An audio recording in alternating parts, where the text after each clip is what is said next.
Order! Order! You are an incorrigible delinquent at times. Behave yourself, man!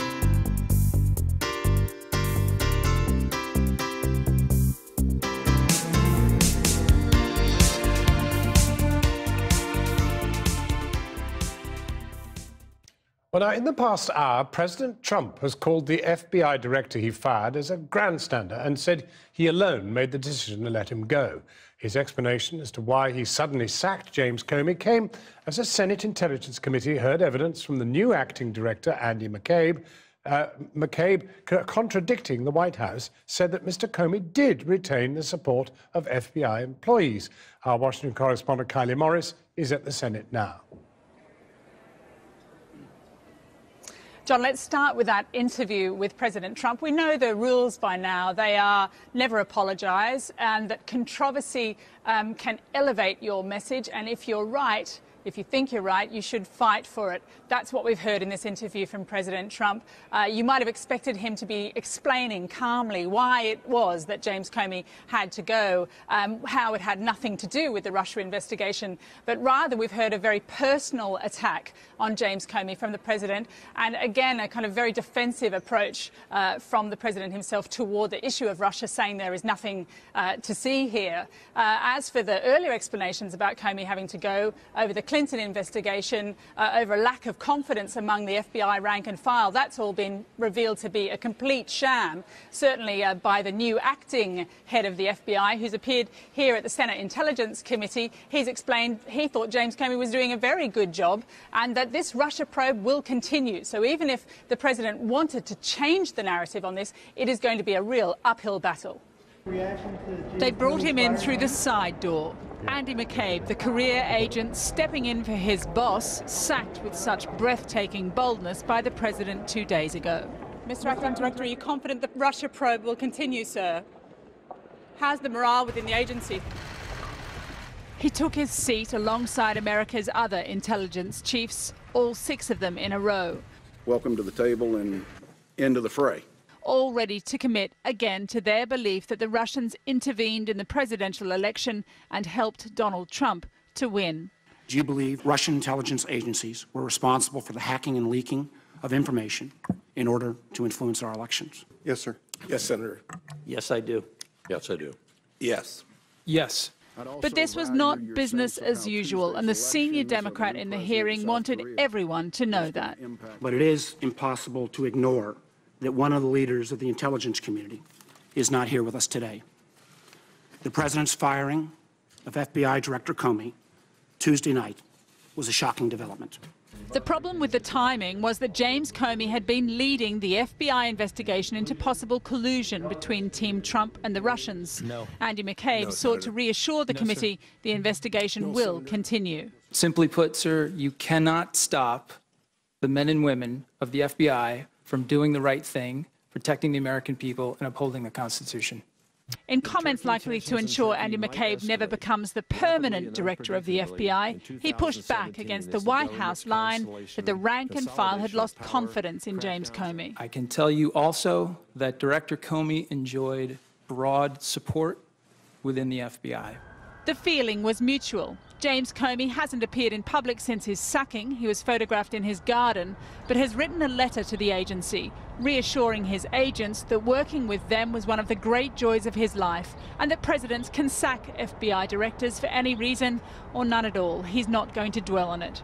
You take a look at the FBI a year ago, it was in virtual turmoil. The president, on the other hand, veered sharply off the high road in a television interview he's just given. I was going to fire Comey. My decision. It was not. You had made the decision before they came out. I was going to fire Comey. Did you ask, am I under investigation? I actually asked him, yes. I said, if it's possible, would you let me know, am I under investigation? He said, you are not under investigation. Go back. Get back. Against the wall, please. The Deputy Attorney General, the normally anonymous prosecutor who played a key role in the president's firing of James Comey, move to the side, had a presidential-style escort from Capitol Hill a short time ago. For a moment, seemingly the most important man in Washington. Interest in him a measure of how the president's latest move has failed to make his Russia problem go away. Joining us now from New York to discuss this more is Jeffrey Ringel, whose career in the FBI spanned more than 2 decades, and from Washington, D.C., Joseph DeGeneva, a former U.S. attorney for the District of Columbia. Joe DeGeneva, sorry about that. Let's just start with Mr. Trump's comments about the former director of the FBI, Mr. Comey. Just before he sacked him, I mean, in the weeks before, indeed, he had actually appointed him, he said what a fine job he'd done in bringing the email issue back to the Senate and Congress just before the election. What are we to make of that? Yes. Is there a question? Yes. I'm sure that the president meant everything he said every time he said it. So the question is, why did he relieve Mr. Comey of his duties? And the answer to that is quite simple, actually. On July 5th, 2016, the director of the FBI held a press conference where he announced the conclusion of the investigation into Hillary Rodham Clinton, announced that she had violated statutes, but that no reasonable prosecutor would bring a case under those circumstances because she didn't have criminal intent. When he did that, he usurped the functions of the Attorney General, the Deputy Attorney General, and everyone in the Justice Department, and at that point, his fate was sealed. So at that moment, the president himself moves to appoint him as his own FBI director. Well, actually, he didn't appoint him. He left him in place. Well, that is appointing. No, it isn't. It's not sacking. He has a 10-year term. He had every option to say, I have no confidence. If you want to argue, if you want to argue with me, at least know what the law is, for heaven's sake. Sure, but if he did not have confidence in what he'd done over Mrs. Clinton's emails, what on earth was he doing, leaving him in place? So your question is, why didn't he fire him in January when he became president? Indeed. And the answer is, he wanted to give him an opportunity to restore his own credibility as FBI director, and his subsequent conduct, which included his testimony last week before the Senate Judiciary Committee, proved conclusively that the director could not restore his credibility. Slightly unfortunate that at the same time he was investigating the president's own links with Russia. He wasn't investigating the president. He allegedly was investigating the president's campaign. There's no evidence that he was investigating the president personally. Well, the president was presiding over an administration and part of a team that had run his campaign that had links with Russia. There's no evidence that there were links with Russia between the campaign. That's what the investigation is about.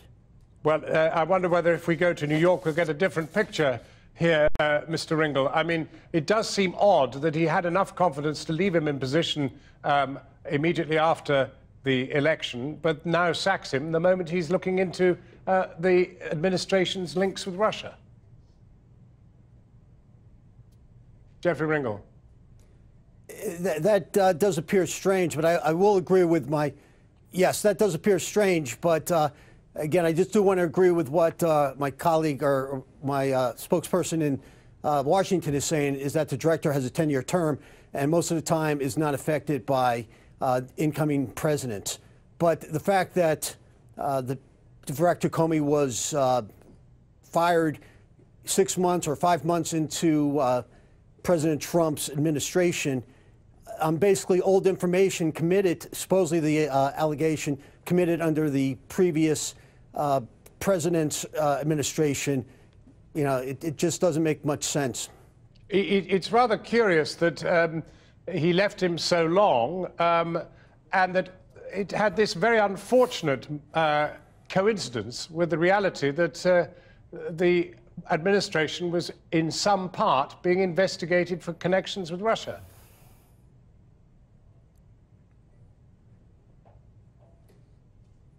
I think if President Trump's desire was to get the Russia issue off the front pages, he's now failed to do that. By taking Director Comey out of the picture, he's now taken the one person who could have cleared President Trump of any allegations, because Director Comey had a stellar reputation for being one of the honest brokers.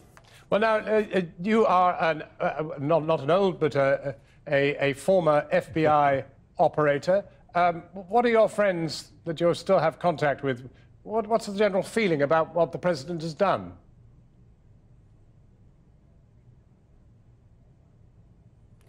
Well, I just want to say for the people of the FBI, they're professionals, so they're going to continue to do their job. Acting Director McCabe, in testimony today, basically reiterated the same message. FBI agents and support personnel are not going to take up a personal vendetta or fight. They're going to do their job. Their client, their customer is the U.S. public, safety of the U.S. As far as their personal feelings, I think most people were more upset with how the director was dismissed without any consideration for the 20 or 30 odd years of service to the federal government, and that's what really has them upset. But the individual agents and support personnel are going to continue to do their job. Jeffrey Ringel, Joe DeGeneva, thank you both very warmly for talking with us. I've been getting away with it